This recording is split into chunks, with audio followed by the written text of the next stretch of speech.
অনেক সময় আমরা নিজেরাই কি করি, আরেকজনের প্রতি হিংসা করি, টেরও পাই না যে হিংসা করছি। হিংসা একটা কবিরা গুনাহ। হিংসা একটা কি কবিরা গুনাহ।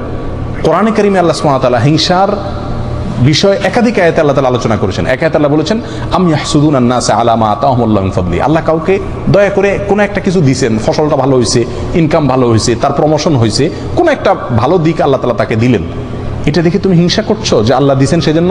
তার মানে তুমি তো আল্লাহর এই ফয়সালাকে তুমি মানতে পারছো না।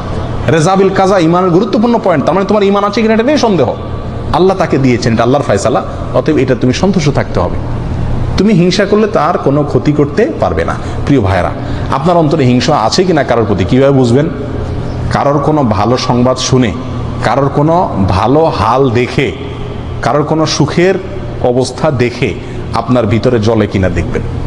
যদি ভিতরে দেখেন যে জ্বলে চিনচিন করে, একজনের খবর শুনছেন যে সে আপনার প্রমোশন হয়ে গেছে, একজনের খবর শুনলেন যে সে মাশাআল্লাহ এত টাকা পেয়ে গেছে, লটারিতে আপনি পাইলেন না সে পাইল, হয় না এরকম? একজনের খবর শুনলেন যে তার ছেলে মাশাআল্লাহ এসএসসিতে গোল্ডেন 5 পেয়ে গেছে, আপনার ছেলে ফেল করছে, তারটা শুনছেন, শোনার পর আপনার অন্তরে চিন করে জ্বললো, হয় না এরকম? একজন হয়তো ভালো কোনো কিছু হয়েছে, আপনার মনে দেখা যাচ্ছে যে ভিতরে জ্বালা পোড়া শুরু হয়ে গেছে, অস্থির শুরু হয়েছে, মেজাজ গরম হয়ে গেছে।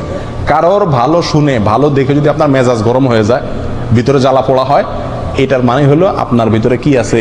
হিংসার রোগটা আছে। এটা টেস্ট, হিংসা টেস্টের উপায় হলো এটা। প্রিয় ভাইরা, হিংসা থেকে আমরা খুব কম মানুষই কি আছি? মুক্ত আছি। এটা হারাম, আমরা জানিও না যে হিংসা হারাম। প্রিয় ভাই, কারোর প্রতি হিংসা করা যাবে না। কেন করব না? নাম্বার 1, এটা আল্লাহর ফয়সালা, আল্লাহ তাকে কল্যাণ দিয়েছেন। আমি তার প্রতি হিংসা করা মানে আল্লাহর ফয়সালাকে অস্বীকার করা, না মানা, বিদ্রোহ করা, যেটা এক প্রকার কুফরি, অতএব হিংসা করা যাবে না। নাম্বার 2, এটা কবিরা গুনাহ, আমার আমল নষ্ট হয়ে যাবে।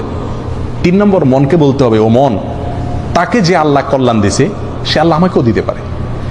তাকে দিছে এই জন্য আমি যদি খুশি হই, তার জন্য আরো দোয়া করি, ইনশাআল্লাহ আল্লাহ আমাকে দান করবেন।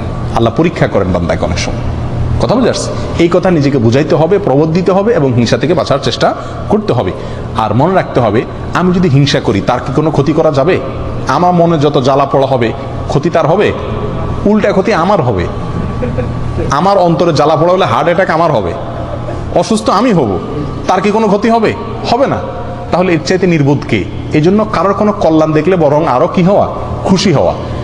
যদি মনে আপনি যতই চেষ্টা করেন খুশি আনতে না পারেন, আপনার মনে ঠিকই জ্বলে, একটা কাজ করবেন, তার জন্য দোয়া করবেন, আল্লাহ তার ছেলে গোল্ডেন জিপিএ পাইছে, আল্লাহ সামনে তার ছেলে ডাক্তার, ইঞ্জিনিয়ার, পাইলট, আরো কিছু বানাই দিও আল্লাহ। মনে চায় না তবুও জোর করে মুখে দোয়া করেন, দেখবেন ইনশাআল্লাহ অন্তত কি হয়ে যাবে?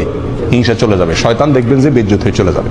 আল্লাহ তাআলা আমাদের সবাইকে হিংসার এই ভয়াবহ অপরাধ থেকে, গুনাহ থেকে বেঁচে থাকার তৌফিক দান করুন। আর হিংসা করে আমাদের কোনো ক্ষতি করতে চাইলে সেখান থেকেও আমরা যেন সঠিকভাবে আত্মরক্ষা করতে পারি, সেই তৌফিক আল্লাহ তাআলা দান করেন। জাযাকুমুল্লাহ ওয়া খুদা আলহামদুলিল্লাহ।